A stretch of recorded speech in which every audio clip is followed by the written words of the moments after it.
حاضرین و سامعین اکرام، السلام علیکم ورحمۃ اللہ وبرکاتہ۔ پروگرام الدین الخالص کے ساتھ ہم حاضر خدمت ہیں اور معروف دینی اسکالر مفتی محمد اسحاق صاحب ہمارے ساتھ تشریف فرما ہیں۔ مولانا، ایک سوال موصول ہوا ہے کہ کیا عید الاضحیٰ کے موقع پر کی جانے والی قربانی کے اندر کسی بچے یا بچی کا عقیقہ بھی کیا جا سکتا ہے، ایک حصہ رکھ کے 6 حصے قربانی کے ہو جائیں، ایک حصہ عقیقے کا ہو جائے؟ سعود احمد نے یہ پوچھا ہے۔ سعود احمد صاحب کا جو سوال ہے نا کہ قربانی میں عقیقہ جو ہے نا اس کو بھی شامل کیا جا سکتا نہیں۔ کئی لوگ کہتے ہیں کہ اگر بڑا جانور ہے، گائے یا اونٹ، تو 7 یا 10 گائے، اونٹ کا کئی امام 10 بھی کہتے ہیں، تو زیادہ حصے ہیں، اس لیے اگر بچوں کے عقیقے بھی اس میں ملا لیے جائیں تو ٹھیک ہے، مگر یہ بات بے ثبوت، کوئی سنت میں اس کا ثبوت نہیں، نہ کبھی صحابہ جانور مجمعین نے کیا۔ عقیقہ الگ ہے، ہونا بھی 7ویں دن چاہیے۔ یہ جو ہے نا کہ اکٹھے کرتے جاؤ بچے سارے اور آخر میں عقیقے کر لیں گے، کوئی بات نہیں۔ عقیقہ ہے عربی زبان میں جو سر کے باہر ہوتے ہیں نا، ماں کے پیٹ سے 7 پر آتے، جس کو ہم اپنی زبان میں چانڈ کہتے ہیں، اس کو عقیقہ کہتے ہیں، کیونکہ حکم ہے کہ 7ویں دن ہو جائے تندرست بچہ تو سر کے بال مونڈے جائیں اور اسی وقت نیاز کے طور پر ایک جانور ذبح کیا جائے۔ اس کے لیے اس کو پھر دم عقیقہ کہتے ہیں کہ اس بال منڈوانے کے موقع کی نیاز، تو مدت گزر گئی ہو، بچہ بوڑھا ہو گیا، اب عقیقہ کر لے تو کہ نہیں۔ البتہ اگر کسی کے پاس ہمت نہیں کر سکا تھا، چلو کسی وقت ہی جانور ذبح کر دے، وہ صدقہ ہو جائے گا۔ عقیقہ 7ویں دن، نہ اس سے آگے نہ پیچھے۔ بعض روایتوں میں ایسا بھی آتا کہ 7ویں دن نہیں، 14ویں دن نہیں، 21، وہ بھی صحیح ہے، 7واں بس اس دن ہی بال مونڈے جائیں۔ تو قربانی میں نہیں اس کو شامل کرو، قربانی کرے، عقیقہ ہمت افزا کرے۔ بشیر ملک صاحب USA سے پوچھتے ہیں، مولانا صاحب میرے 2 سوال ہیں۔ ایک تو یہ کہ کیا میں صبح نماز تہجد کے اندر قرآن شریف ہاتھ میں پکڑ کر پڑھ سکتا ہوں کہ یا نہیں؟ اس کے بارے میں وضاحت فرما دیں۔ ہے تو ایسی بات بھی کچھ لوگ کہتے ہیں قرآن میں ہاتھ میں لے کر پڑھنا جو ہے یہ نماز کو نقصان پہنچاتا، کچھ جائز بھی کہتے ہیں، مگر عمر عائشہ صدیقہ رضی اللہ تعالیٰ نے کہ جو امامت کراتا تھا، نفل پڑھتی تھی تو ان کا پھر کہ غلام تھا آزاد کیا، وہ پھر قرآن بھی ویسے حفظ نہیں تھا، آگے لے کر وہ پڑھتا تھا، یہ اس کے ساتھ نفل پڑھ لیتی تھی۔ میں بھی پڑھ لیتا، مجھے قرآن حفظ نہیں نا، میں تو نے تو اب یہ بات بنائی ہے اللہ کی توفیق سے، ان دنوں میں تو کئی قرآن ختم ہو گئے، ہر رکعت میں قرآن پڑھتا جاتا ہوں، فرض ہوں سنت جماعت کے علاوہ، بس 1-1 2-2 رکوع پڑھتا جاتا ہوں، قرآن بھی ختم ہو جاتا اور نماز بھی ہوتی جاتی، اور جو مزہ آتا نا یقین جانے کبھی نہیں آیا تھا، اب پتہ چلتا ہے کہ نماز میں جب اللہ تعالیٰ سے ہم کلام ہوتے ہیں ادھر اللہ کی بات پھر سنتے ہیں، تو اگر آپ کر لیں تو اچھا، قرآن مجید لے لیں، بس اس کو پاس رکھ لیا کریں، جب فاتحہ ختم ہوگی تو پھر اٹھا کے نا 1-2 آیتیں رکوع جتنا آپ بھی چاہے پڑھ لیں، ٹھیک ہے۔ دوسرا سوال وہ پوچھتے ہیں، کیا تحیت المسجد کے نوافل نماز مغرب کی جب اذان ہو جائے اس کے بعد آ کے پڑھ سکتے ہیں مسجد میں آتے ہی؟ اس کی اجازت ہے؟ اور فجر کی سنتیں گھر سے اگر آدمی نے پڑھی ہوں، کیا وہ بھی جب مسجد میں تحیت المسجد کے نوافل آ کے پڑھ سکتا ہے یا نہیں؟ نماز مغرب سے پہلے 2 رکھنے جو ہے نا، تحیت المسجد ہو، اگر کوئی مسجد میں آ گیا یا ویسے بھی آپ نے اذان سنی تو نماز سے پہلے اگر 2 پڑھے نا، بہت ثواب، یقین جانے جتنا اس کا آپ نے بیان کیا نا، اگر تیسری بار آپ نے کہہ دیتے کہ جس کا جی چاہے، تو یہ فرض ہی ہو جانی کہ مغرب کی نماز سے پہلے 2 رکھتے پڑھو پڑھو پڑھو بار بار کا، اس لیے پڑھنی چاہیے۔ حرمین شریف میں ماشاء اللہ وقت دیتے ہیں، لوگ 2 رکھنے پڑھ لیتے ہیں، تو آپ اگر مسجد میں ہی ہیں تو پڑھ لیں، گھر میں بھی ہیں تو نماز شروع کرنے سے پہلے پڑھ لیا کریں نا، تو بہت اچھی بات، صحیح حدیثوں میں اس کا بیان ہے۔ باقی تحیت المسجد ٹھیک ہے کہ اگر آدمی گھر میں سنت سے پڑھ کر فجر کی آئے یا یہ مغرب وقت ہو تو مسجد میں آئے تو تحیت المسجد پڑھے۔ جو کہتے ہیں نا کہ فجر کے بعد کوئی رکھتے نہیں سوائے 2 سنتوں کے،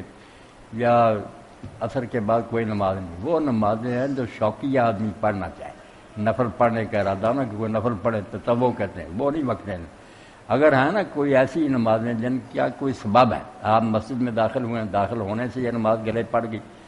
اسی طرح گرہن لگ گیا، تو یہ نہیں دیکھنا کہ عصر کے بعد ہے یا مغرب، وہ صلاۃ ذات سبب، ایسی نماز جس کا کوئی خاص سبب ہے وہ ہر وقت پڑھنی، وہ کسی وقت نہ جائے۔ خرم صاحب پوچھتے ہیں کہ میری ایک دوست کے ساتھ حبشہ میں چیٹ ہوئی، میں نے ان سے بات کی انٹرنیٹ پر، تو اس نے کہا کہ میں کرسچن ہونے جا رہا ہوں کیونکہ نبی کریم صلی اللہ علیہ وسلم نے کہا ہے کہ میرے شجرہ نسب میں کسی بھی کالے بندے کو شامل نہ کرنا، میرا شجرہ نسب گورے آدمیوں پر مشتمل ہے۔ کیا ایسی کوئی حدیث ہے؟ مجھے اس کے بارے میں وضاحت کر دیں۔ کیا کہا انہوں نے؟ کہ شجرہ نسب میں سیاہ رنگ کا کوئی آدمی نہیں آیا، تو وہ سیاہ رنگ کا آدمی جو تھا جس کے ساتھ اس کی انٹرنیٹ پر بات چیت ہو رہی دین کے موضوع پر، وہ کہتا ہے کہ پیغمبر تو آپ کا سیاہ رنگ کے آدمیوں سے نفرت کرتا ہے، اور یہ بھی ساتھ فرماتے ہیں آپ کے پیغمبر کہ میرے شجرہ نسب میں کوئی سیاہ آدمی نہیں تھا۔ تو کیا یہ حدیثیں ٹھیک ہیں؟ اس کے بارے میں سب بکواس ہے۔ اللہ کے پیغمبر نے کالے لوگوں سے کتنے اسود تھے، کالے رنگ کے آپ کے غلام اور حبشی، بڑی محبت ہم سے۔ کوئی اسلام نہیں کہتا کالا ہے یہ گورا ہے، یہ کہ آپ نے تو اعلان فرمایا کہ کسی عربی کو آدمی پر کوئی فضیلت نہیں، کسی گورے کو کالے پر کوئی فضیلت الا بدین التقوی۔ دیکھا تو جائے گا کہ دینداری اس میں کتنی ہے، کتنے کالے ہیں جو گوروں سے بڑھ جائیں گے۔ جو بات آپ نے کہی نا وہ کالے کی بات نہیں تھی، پتہ نہیں کس نے یہ ترجمہ کر لیا۔ وہ کہا کہ میرا نسب جو ہے نا یہ بھی اللہ تعالیٰ کے حضور پر انعام کو دعویٰ نہیں کر سکتا، کہ کوئی دنیا کا آدمی یہ ثابت نہیں کر سکتا کہ میرے نسب میں کافر ہوا ہوگا کوئی، بے شک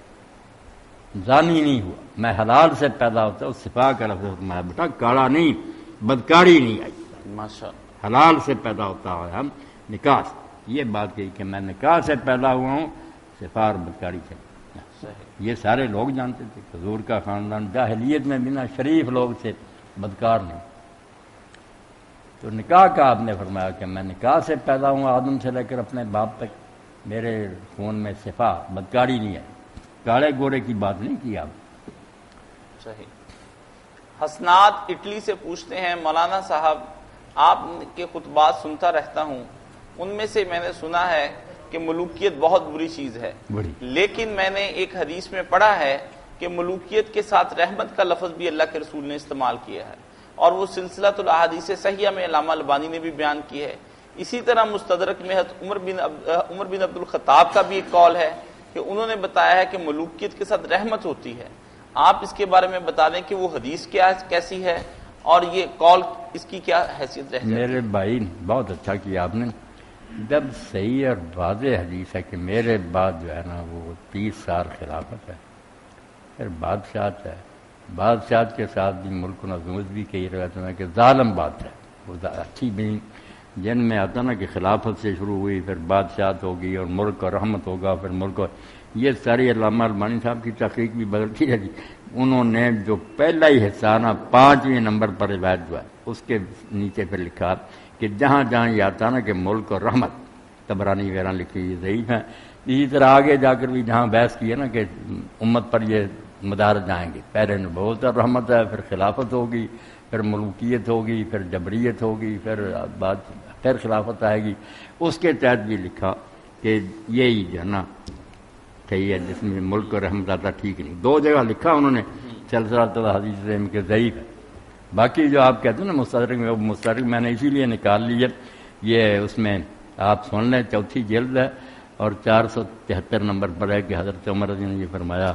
کہ ایسے ایسے ایسے نہیں۔ اس میں بھی سننے عبدالعزیز بن عبداللہ بن حمزہ بن صہیب، بالکل یہ ضعیف تقریب میں دیکھ لیں آپ، اور کذاب ہے لکھا ہوا میزان اعتدال میں علامہ غازی۔ ایسے جھوٹے لوگوں نے یہ باتیں گڑی، نہ حضرت عمر یہ کہہ سکتے تھے، نہ رسولہ نے کہا۔ یہ ظالم ہے یہ بادشاہ کا، یہ کوئی اسلام کا طرز حکومت نہیں۔ جی، ایک دوست عدنان بٹ صاحب UAE سے پوچھتے ہیں مولانا صاحب آپ کا خطبہ سنا جمعے کا، اور اس کے بعد کوئی شیعہ ہو کوئی سنی ہو جس میں رائی ایمان مانے گا کہ 4 خلیفے اور حضرت حسن کا دور تو کیا کرنا، ان کے پاس کوئی اقتدار، مگر یہ دور جو ہے نا اسلام میں بہترین دور ہے۔ اس ایسی جیسی حکومت نہیں۔ پھر آباد میں آئی عمر بن عبدالعزیز کا دور ہے، وہ 2 سال کو اچھا آ گیا، اور ان میں بھی فرق ہے۔ 2 جو پہلے گزرے نا، جو ان کا نظام حکومت ہے وہ بہت اعلیٰ، شیخین کا، ابو بکر عمر کا رضی اللہ عنہ۔ بعد میں حضرت عثمان رضی اللہ عنہ بھی اس معیار پر نہیں رہے، کچھ غلطی ہو گئی، نہ ان سے وہ بات سمجھ سکی کہ حضرت ابو بکر عمر کے بعد زمانے کے لوگوں کو نہ تبدیل کرتے، جنہوں نے علاقے فتح کیے تھے، صحابہ تھے، وہی گورنر رہتے تو کام ٹھیک چلتا رہتا۔ خاندان کے لوگوں نے یہ کام کرا دیا کہ وہ ہٹا دیے، اور ان کی بجائے ایسے نالائق لوگ آ گئے جن کا اسلام میں کوئی زیادہ حصہ نہیں تھا۔ ولید بن عقبہ جیسے اس کو گورنر بنا دیا، وہ شراب میں پکڑا گیا، پھر سزائے دینی پڑی۔ کوئی کچھ مروان جیسے آ گئے، تو اس سے پھر لوگ جو ہے نا وہ خلاف اٹھ کھڑے ہوئے۔ اب اس لیے کہ حضرت عثمان رضی ان کے ہاتھوں سے شہید ہو گئے۔ رسول اللہ نے خود ایک موقع پر کہا تھا جب احد پر تھے کہ احد کھڑا ہو جا، زلزلہ آیا نا، آپ نے پاؤں مار کر کہا کہ احد رک جا، تجھ پر ایک نبی ہے، ایک صدیق ہے، 2 شہید ہیں۔ حضرت ابوبکر تھے، حضرت عمر تھے، حضرت عثمان تھے، 2 شہید کا، ایک صدیق کا۔ اس لیے شہادت تو ٹھیک ہے، کوئی شک نہیں، مظلوم قتل کیے گئے، مگر جو تھا نا معاملہ، اب ٹھیک ہے جب ان لوگوں سے یہ تحریک کے لیے جو اٹھے، قتل ہو گیا، ہنگامہ ہوتا، لوگ قتل کر دے، قاتل کسی کو نہیں پتا چلا کہ کون دیواریں پھاند کے اندر چلے گئے، مگر وہ لوگ انصاف کرنا برے نہیں تھے، سب جھوٹ بولتے ہیں کہ سبائی تھے، یہ تھے، بہت نیک لوگ تھے، ڈنکے کی چوٹ کہتے ہیں، چوٹی کے صاحب تھے، بیعت رضوان میں شریک تھے، مگر وہ چلا اٹھے کہ کیوں حضرت ابوبکر عمر کے زمانے کا انتظام خراب کیا گیا، بحال کرو۔ کیا مطالبہ تھا؟ کوئی مولوی نہیں دکھا سکتا کہ انہوں نے کیا یہودیوں والی بات کہی، اتنا تو کہتے تھے کہ یہ گورنر نالائق ہٹاؤ، حضرت ابوبکر عمر کے زمانے کے لوگ بحال کرو، کیا اس میں بڑی بات ہے؟ اس لیے ان کو بھی برا نہ کہیں، وہ بڑے بڑے اصحاب تھے، چوٹی کے لوگ تھے، ان میں سے کئی لوگوں نے حضور کے ہاتھ پر بیعت کی تھی، تو بات کو صحیح سمجھنا چاہیے، عدل کرنا چاہیے، ظلم نہیں کسی کے ساتھ بھی کرنا چاہیے۔ عدنان بٹ صاحب پوچھتے ہیں یو اے ای سے کہ مولانا صاحب آپ کہتے ہیں کہ جمعے کی نماز کے لیے جمعے کا خطبہ سننا انتہائی ضروری ہے، یہاں تو 99.99 مولوی ایسے ہیں جو بے ربط قسم کے خطبات دیتے ہیں اور ان میں کوئی دلچسپی بھی نہیں ہوتی، ہر آدمی آپ کی طرح تو خطبہ نہیں دیتا، اب آپ واجب کہہ رہے ہیں، ہمارا تو سننے کو جی نہیں چاہتا ان کے خطاب، تو برائے مہربانی اس میں کوئی رعایت فرمائیں۔ نہیں عدنان، رعایت نہیں ہو سکتی، آپ بالکل سچے ہیں، ہے تو قیامت ہی آئی گی کہ جمعہ کا خطبہ جو کبھی نبی علیہ السلام دیتے تھے، کبھی خلفائے راشدین دیتے تھے اور علاقوں کے گورنر دیتے تھے، وہ بدقسمتی سے ایسے لوگوں کے ہاتھ میں آ گیا کہ نہیں آتا، کہ نہ علم ہے، سامنے بیٹھے لوگوں ان سے زیادہ بہتر جانتے ہیں، اور ایسی بری باتیں بیان کرتے ہیں جن کا کوئی ثبوت نہیں ہوتا، مگر اس کی وجہ سے نا جمعہ کا خطبہ نہیں چھوڑنا چاہیے، خطبہ سننا چاہیے۔ بہت سے تابعین کا امام مالک نے لکھا ہے، ان کا تو فتویٰ تھا کہ جو 2 خطبے نہیں سنتا نا وہ آ کر زور پڑے، نماز کے ساتھ شامل بھی ہو جائے نا، جمعہ نہ پڑھے، اٹھ کر بعد میں 2 رکعتیں پڑھے، جمعہ گزر گیا اس کا، کیا جمعہ جب اس نے 2 کہتے 2 خطبے تو رکھے ہی 2 رکعتوں کی جگہ تھے، یہ زور کی 2 رکعتیں گھٹا دی گئیں، ان کی بجائے 2 تقریریں رکھی گئی، وہ نہیں سنی، کیا فائدہ؟ اب اگر آیا تو نماز کے ساتھ ملا، کہتے 4 فرض پڑھے، بعد میں اٹھ کر 2 رکعتیں اور پڑھے، جمعہ نہیں وہ اس کا دور پڑھے، اتنی ضروری بات ہے۔ اللہ تعالیٰ کہتا ہے کہ اذان دیجیے دوڑا ہو اللہ کا ذکر سننے کے لیے، تو انہیں بھی چاہیے کہ فصو الی ذکر، ایسی باتیں کریں جس سے لوگوں کے دلوں میں اللہ تعالیٰ کی یاد پیدا ہو، کوئی شوق پیدا ہو، دین سے محبت ہو، کیوں لوگوں کا وقت ضائع کریں۔ اسی کے ساتھ انہوں نے یہ بھی پوچھا ہے مولانا صاحب ہم یو اے ای میں رہتے ہیں اور ہمیں عربی آتی نہیں، یہاں کا امام عربی میں خطبہ دیتا ہے، تو ایسی صورت میں کیا کیا جائے؟ امام جو ہے نا ان سب کو چاہیے کہ جو اس علاقے کی زبان ہے، اگر آپ یورپین ممالک میں رہتے ہیں تو تقریر جو ہے نا اسی زبان میں کریں، انگریزی میں کریں، امریکن فرانسیسی، تاکہ لوگوں کے پلے کچھ پڑھے۔ ہمارے یہاں بھی خطبے عربی میں کوئی نہ پڑھے، جس نے پڑھنے اپنا پنجابی اردو میں بات کرے، لوگ کو سیکھ کے جائیں، یہ کوئی نماز نہیں پڑھ رہا ہے، یہ آپ ان کو نصیحت کر رہے ہیں، اسی زبان میں خطبے ہونے چاہیے۔ ان کا تو مولانا اصل میں سوال یہ ہے نا کہ امام ہی علاقائی عربیوں کا تھا، تو یہ وہاں جمعہ پڑھنے کے لیے چلے گئے، تب بھی واجب ہی ہے ان پر؟ نہیں، پھر پڑھ واجب تو ہے ہی ہے، اگر ہم حرمین شریف بہن میں جائیں نہ ہماری زبان تو ہم یہ بہانہ تو نہیں بنائی، عربی زبان میں اگر کوئی خطیب دیتا اس کی زبان عربی ہے تو بسم اللہ، آپ دوسرے موقعوں پر ان سے مسائل پوچھ رہے ہیں یا خود کتاب میں پڑھ لیا کریں، کثر پوری کر لیں، جائیں خطبہ سنا کے۔ دوست پوچھتے ہیں مولانا صاحب سورہ طلاق کے اندر اللہ تعالیٰ نے جو کچھ اللہ کے رسول علیہ السلام نے جمعہ کے دن کے بیان بارے فرمایا وہ تو یہ ہے کہ ہم کہ اذان ہو ہی جائے، یہ بھی کوئی نہیں، یہ دین کی کمزوری ہے، تبکی ہے۔ صحابہ کرام صبح سے نہا کر کپڑے بدل کر خوشبین مسجدوں میں پہنچ جاتے تھے، عید کی طرح اکٹھے ہیں، نفل پڑھ رہے ہیں، کوئی 4 پڑھ رہا، کوئی 12 پڑھ رہا، کوئی 8 پڑھ رہا، اب جمعہ کی نماز سے پہلے کوئی رکعت مقرر نہیں، یہ جو کہتے ہیں 4 سنت مقرر نہیں، اس سے پہلے صلی ما کتب، جو تمہارے نصیب میں اتنے نفل پڑھ لو، 2 پڑھو 4 جتنے دی جائے، خطبہ شروع ہونے سے پہلے جب ممبر پر خطیب بیٹھ جائے پھر نہیں کوئی پڑھ سکتا سوائے نئے آنے والے، کوئی نیا مسجد میں داخل ہو وہ نہ بیٹھے جب تک 2 رکعتیں نہ پڑھے، باقی پھر جو ہے نا وہ نفل بند کر، تو نفل لوگ پڑھتے تھے، شوق سے پہلے اجتماع ہوتا تھا، بس بیٹھے ہوتے تھے، سورج ڈھلتا تھا اسی وقت خطیب ممبر پر بیٹھ جاتا تھا اور اذان ہو جاتی تھی۔ جمعہ کو لوگ عید سمجھتے تھے کہ آج کا دن عید کا، یہ کوئی نہیں ہے اس میں اور دھندے کرنے۔ صحیح۔ دوست پوچھتے ہیں کہ سورہ طلاق کے اندر ہے کہ اللہ جمعہ رات کی رات اور جمعہ کے دن کے لیے حضور نے یہ بھی فضیلت بیان فرمائی نا کہ جیسے جمعہ کا دن جو ہے سید الجا، ہفتے کے سارے دنوں کا سردار ہے، صحیح، مجھے اللہ نے سارے اپنے نبیوں کا سردار بنایا، اس لیے اس دن میں یہ سوچ کر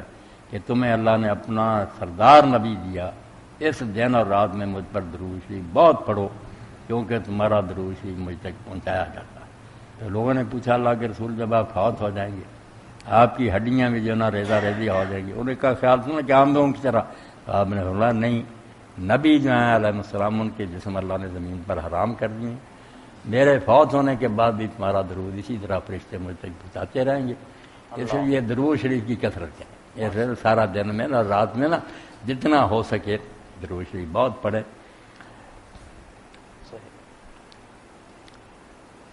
درود شریف کے سلسلہ میں بھی بات یاد آ گئی کہ آیت میں آیا نا کہ اللہ اور اس کے فرشتے حضور پر صلوات کرتے ہیں، محمد تم بھی صلوات کرو۔ اب ہماری زبان میں اردو فارسی میں آ گیا نا درود،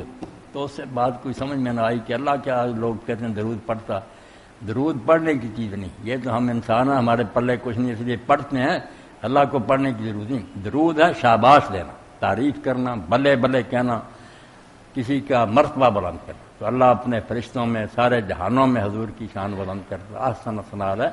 اللہ تعریفیں کرتا اپنی کتاب میں بھی اپنے فرشتوں میں بھی ہر جگہ، تو اللہ کا ہے درود کہ وہ آپ کی شان بلند کرتا ہے اپنے طرز عمل سے، اور فرشتوں کا بھی ہے کہ وہ بھی آپ کی تعریف کرتے ہیں، آپ کے لیے جو فرشتے اور ہم ہیں بے بس، ہمارے پلے کوئی رحمت تو نہیں ہے جو حضور پر کریں، ہم پھر جیسے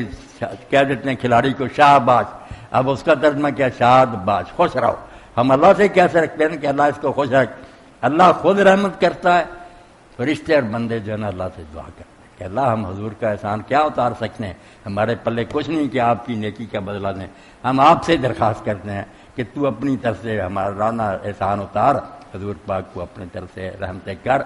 اس لیے درود شریف کی اتنی جو شان آئی نا دین میں، یہ سمجھیں احسان کا اعتراف ہے کہ اللہ کے رسول کا ہم پر بڑا احسان ہے، ایسا اعلیٰ دین دیا ہم نے۔ مگر اس سلسلہ میں ایک شعر علامہ اقبال کا بھی سنانا، میں آپ سارے اس میں اپنا منہ دیکھیں، وہ کہتے ہیں چون داری از محمد رنگ و بو، جب تجھ میں نبی پاک کی کوئی رنگ اور بو نظر نہیں آتا، تیرے کریکٹر میں کوئی حضور والی بات نہیں، از درود خود میں اعلیٰ نام ہے توبہ، تو اپنے درود سے حضور کے پاک نام کو آلودہ نہ کر، کیوں خراب کر رہا، تیری زبان اس قابل ہے کہ تو حضور کا نام لے، پہلے اپنا شکل تو دیکھ کہ کوئی کام تیرا کمانا کھانا رہنا تھا نا، چون داری از محمد رنگو از درود خود میں اعلیٰ نام۔ محمد اگر درود صحیح معنوں میں پڑھے کہ آپ کا احسان ہے تو اس احسان کو مان کر پھر اس نعمت کی قدر کرے تو حال یہ کیوں ہو۔ جی دوست پوچھتے ہیں کہ سورہ طلاق کے اندر ہے اللہ وہ ہے جس نے 7 آسمان اور اسی قسم کی زمین بھی اسی مانند بنائے، اس کا کیا مفہوم ہے؟ حضرت ابن عباس نے فرمایا ہے کہ اگر میں اس کی تفسیر بتاؤں تو تم کافر ہو جاؤ گے اور تمہارا کفر یہ ہوگا کہ تم اسے جھٹلاؤ گے۔ ابن عباس کی تفسیر یہ ہے کہ اس میں ہر زمین میں نبی ہے، جیسے نبی تمہارے آدم بھی ہے، جیسے تمہارے آدم نوح عیسیٰ سب کے نام لیے۔ کیا یہ روایت ٹھیک ہے اور اس آیت کی صحیح تفسیر کیا ہے اگر نہیں ٹھیک؟ ابن عباس رضی اللہ تعالیٰ عنہ کا جیسا جو ہے کہ انہوں نے کہا 7 زمینیں، ہر زمین میں نبی ہے، جیسے تمہاری زمین میں آدم ہے وہاں بھی ایک آدم ہے، اس سے انسان چلے، بعد میں نوح ہے، ان کے نام نہیں، یہ مطلب یہ ہے کہ جیسے یہاں بڑے بڑے عظیم نبی آئے ان علاقوں میں بھی آئے، تو یہ بات تو اتنی کوئی نقصان دہ نہیں تھی کہ آخر زمین کے بہت طبقے ہیں، یہ نہیں سمجھ لے کہ 7 زمینیں ویسے نہیں 7 بر آدم ہی سمجھ لیں، تو ہر جگہ اللہ نے نبی اور رسول بھیجے، کوئی پہلا ہے اس کو آدم کہہ لیں، کوئی آخر میں آیا، مگر جو آخری آیا وہاں وہ کہتے ہیں نبی ہیں تمہارے نبی کی طرح، اس کے بارے میں ماننا پڑتا ہے کہ حضور چونکہ سارے نبیوں کے خاتم ہیں، اس لیے اگر وہاں کو آیا بھی ہے نا حضور کی طرح تو وہ آخری ہے، تو ان کا آخری ہے، اس کے بعد حضور کی آمد سے پہلے پھر نبی ختم ہو گیا، آپ کے بعد نہیں کوئی نبی آیا، آپ نے سب زمینوں کی نبوتوں پر مہر لگائی۔ اب آپ مگر یہ روایت نہیں تھی، صحیح، بہت سے علماء ہیں، مولانا عبدالحی رحمۃ اللہ علیہ نے، مولانا گنگوئی نے، نانوتی نے رسالے لکھے ہیں اس پر، دفع الوسواس اور کوئی تعلیم ناس ثابت کر کے نا حل کیے، مگر جب ایک روایت صحیح نہیں تو کیا فائدہ ہوتا؟ فائدہ صحیح۔ اور وہ اس آیت کی تفسیر کیا ہوگی؟ آیت کی تفسیر تو ٹھیک کہ اللہ نے 7 آسمان پیدا کیے اور انہیں کی طرح زمینیں پیدا کی، صحیح،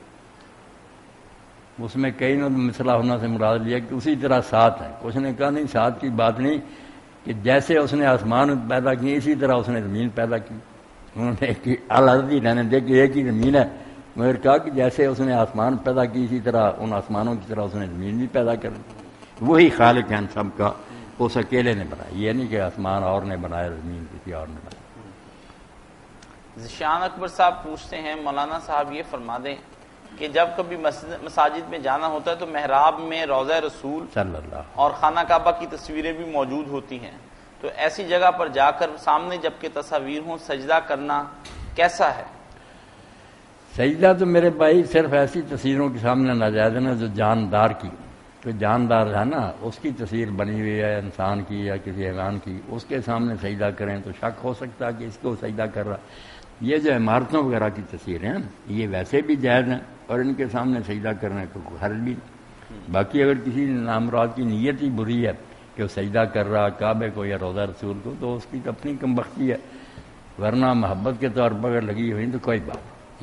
حرمین ہمارے لیے بڑے محترم ہیں، مقدس ہیں، ان 2 جگہوں سے بہتر کون سی جگہ؟ جی،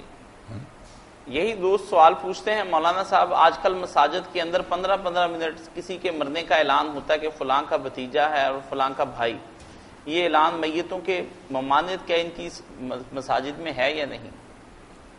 بعض لوگ جو آپ نے نئی سے روکا نا، نون ہے، یہ نئی ہوتی تھی، کسی طرح بازاروں میں لوگ ہر جگہ جا کر اعلان کرتے تھے، پھرتے تھے ہر کارے، بتاتے پھرتے فلاں سردار چلا گیا، بڑی شانیں بیان کرتے، اس سے حضور نے روکا۔ تو کئی لوگ یہی سمجھتے کہ یہ اعلان بھی ان میں، مگر یہ اعلان ان میں نہیں داخل، اگر وہ زیادہ تعریفیں اور جو نا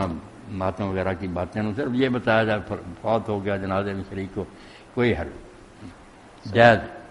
مگر خیال کریں کہ نماز اگر لوگ پڑھ رہے ہیں وقت کو بھی دیکھیں نا، اس کا خیال کر کے اعلان کریں۔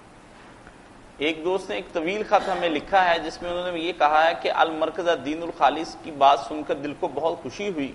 لیکن بات یہ ہے کہ میں انتہائی غربت کی حالت میں زندگی بسر کر رہا ہوں، کوئی مالی امداد نہیں دے سکتا، دل کڑتا ہے، کچھ پیسے ہوتے تو آپ کو روانہ کرتا، لیکن میرے پاس کچھ بھی نہیں ہے، آپ صرف فقط میرے لیے دعا کریں اور میرے نیک جذبات کی قدر فرمائیں۔ آپ کے نیک جذبات کی انتہائی قدر ہے، جو دیتے ہیں نا پیسے ان سے زیادہ آپ کے لیے جذبات قابل قدر ہیں۔ اللہ سے دعا کہ مالی پریشانیاں بھی دور کرے، باقی آپ کا یہ جذبہ جو اللہ اس کو اور زیادہ بڑھائے۔ میرے علم میں ہے کہ بنگے تبوک کے لیے حضور نے اعلان فرمایا کہ چندہ دو، اب حضرت عثمان کتنی دولت لائے، ابو بکر لائے، عمر لائے، عبد الرحمن بن عوف بے شمار دولت لائے۔ تو اس وقت ایک صحابی تھا جس کے پہلے کچھ نہیں، وہ پھر ایک یہودی کے باغ میں گیا اور اس سے طے کیا کہ تیرا جو ہے نا یہ ڈول، بڑے بھاری ڈول تھے چمڑے کے، میں نکال کے پانی کا کھجور کے پودوں کو دیتا ہوں، اس کے بدلے مجھے کھجور دیتے جانا۔ تو چھالے پڑ گئے ہاتھوں میں، بڑی محنت کر کے تھوڑی سی کھجوریں لایا، تو حضور نے فرمایا کہ یہ سارا ڈھیر جو ہے نا اس پر یہ کھجوریں بکھیر دو، اس کی برکت سے سب کا صدقہ قبول۔ بڑی بات، اس کا جذبہ دیکھو۔ اور ایک آدمی یہ بھی نہ کر سکا، اس نے رات پھر کھڑا ہو گیا نفل پڑھنے کے لیے اور کہا اللہ تیرے رسول نے اپیل کی ہے، اب میں کوئی دے نہیں سکتا، میرا صدقہ یہ قبول فرما کہ میرے ساتھ جس مسلمان نے کوئی زیادتی کی ہے نا ظلم، میں نے اس کو معاف کیا، یہ میرا معاف کر، میرے لحاظ سے اس کا حساب نہ کرنا، پکڑنا نہ، میں نے چھوڑ دیا سارے جو انہوں نے مجھے دکھ دیے۔ تو جب صبح آئے تو حضور نے فرمایا تم نے سے کون ہے جس نے رات تک اللہ نے بتا دیا۔ انہوں نے پھر جب بات بتائی اس نے سب سے آرا تک پیسوں کی کیا بات، تو کوئی نہیں، اللہ کام کرے گا۔ باقی جو دوست سن رہے ہیں اللہ نے انہیں توفیق دی ہے تو کوشش کریں کہ یہ سارا علم مرتب ہو کرنا اور ہزارہ قائم ہو کر منتقل ہو جائے، ابھی موت آ جائے یہ سارا بکھر جائے تو کوئی فائدہ نہیں۔ یہ محنت اکٹھی ہونی چاہیے، کتابی شکل میں آ جائے۔ اللہ نے جنہیں ہمت اور سربت دی وہ مدد کریں، باقی ساتھی دعا کریں، خیر کرے، اور دعا یہ کرتے ہیں کہ اللہ ہمارے الحق کا حق ورزقنا اتباع، اللہ ہمیں حق سجا، حق پر ہی چلنے کی توفیق دے، وارنا الباطل باطلا ورزقنا کا، جو غلط ہے وہ ہمیں غلط سمجھا اور ہمیں اس سے بچا کر رکھ۔ یہ ہر بندے کو دعا کرنی چاہیے کہ جو حق ہے اس پر چلا، جو باطل ہے اس سے بچا۔ ایک سوال دوست نے پوچھا ہے کہ مولانا صاحب سجدے کی حالت میں کثرت سے دعا کا حکم ہے، مگر کچھ سلفی علماء کہتے ہیں دعا صرف وہی کی جائے جو نبی کریم صلی اللہ علیہ وسلم نے سجدے کی حالت میں یا رکوع کی حالت میں مانگی ہے، اس کے علاوہ نہ کی جائے، ذرا وضاحت فرما دیں۔ یہ سلفی جو ہے نا، یہ سلفی نہیں کیا ہے کہ بہت نادان ہے۔ حضور نے تو کر کے یا حکم دے کر بتا دیا کہ موقع، اب پابندی لگا دی کہ اس کی کسی کو کوئی ضرورت ہے، کسی کوئی نہ روکی، دل کھول کر جو دعائیں کرنا چاہیں آپ کریں۔ اب اس جنازے کے بارے میں اگر کوئی کہے وہی دعائیں مانگے جو حضور نے مانگی، کیسی غلطی؟ کہہ دیا میت کے لیے خلوص سے دعا کرو۔ اب اس میں حضرت ابوبکر، حضرت عمر اور دوسرے صحابہ کے فقہ عمر، فقہ ابوبکر، علی، عثمان چھپ گئی ہیں۔ اب اس نے عالموں نے بڑی محنت کی ہے کہ ان کی کتابوں میں جو فتوے تھے نا وہ بکھرے ہوئے تھے، نماز روزے چیپٹر وائز انہوں نے نا سارا دین بنا دیا کہ یہ فقہ ابوبکر ہے، یہ فقہ عمر ہے۔ اس میں آپ جنازے کے ابواب پڑھیں، پتہ چلے کہ کیسی دعائیں عمدہ کرتے، بس دل سے دعا کریں۔ اب حضرت ابوبکر کی ایک دعا بیان ہو جائے، جمعہ میں ان کا ذکر تھا، صرف ایک سطر بولتے تھے جنازے، اللہ کی تعریف کی، درود شریف پڑھا، پھر دعا کی نوبت ہے، اتنا ہی کہتے تھے، اللہ عبدو کا اسلم ولاحل ولال ولشیرہ وذنب عظیم وانت الغفور۔ اب عربی جاننے والا آدمی سمجھ کو کثر رہے گی کہ اللہ تیرا بندہ مالک تو ہے، مقدمہ تیرے سامنے ہے، فیصلہ تو تیرے ہاتھ میں، عذاب دے یا بخشے کون تیرا ہاتھ پکڑ سکتا؟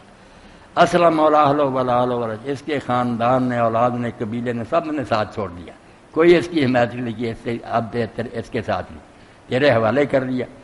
بس ذنب عظیم، اور ہم اقراری ہیں کہ اس کے گناہ بہت ہیں، وانت الغفور رحیم، مگر تو بخشنے والا اور مہربان۔ کوئی بات رہ گئی؟ فیصلہ تیرے اختیار میں، کوئی سفارشی حامی نہیں، سب گناہ پیلا چھوڑ گیا، گناہ بڑے ہیں مگر تیری مغفرت اور رحمت بہت زیادہ۔ تو دعا اچھے طریقہ سے ہونی چاہیے۔ وہ کتابیں میں نے بتائیں، اردو ترجمہ بھی ہو گیا، مل جائیں تو لینی چاہیے، فقہ عثمان، فقہ علی، بہت ہم، فقہ ابن مسعود بھی ہے، سب کی صحابہ کے انہوں نے الگ کر کے کتابوں سے چھان کر حوالے دے دے کر فلاں جلد میں۔ اسی کے ساتھ ہم آج کا پروگرام ختم کرتے ہیں۔ وآخر دعوانا ان الحمدللہ رب سب ساتھیوں کو اللہ خوش رکھے، جو سن رہے ہیں